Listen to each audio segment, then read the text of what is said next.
So finally we come to step 3 of our steps 1, 2, 3 to mastery in maths, thinking about ratio. Here's our question.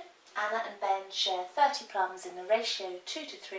How many plums does Anna get? In an earlier video we did step 1, arranging real plums in an array.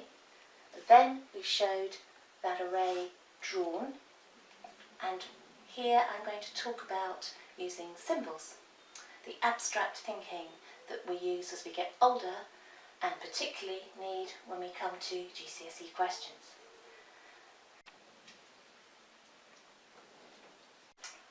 I've drawn an array and I'm going to use that as I talk about the language now that we're thinking.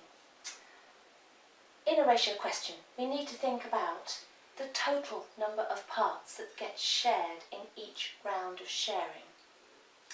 Each time we share, Anna gets 2, Ben gets 3, so the total number of parts is 5. I'm going to write that down.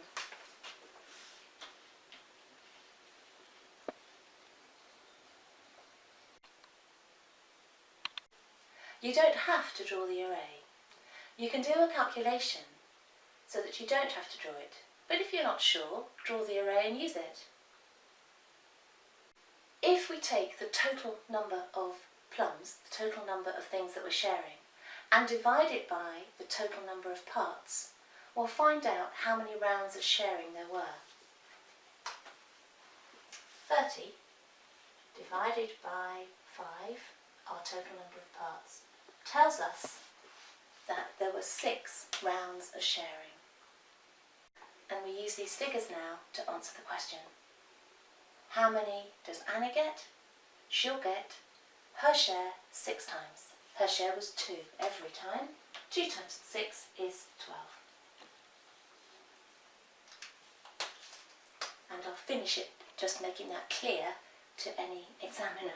Anna gets 12.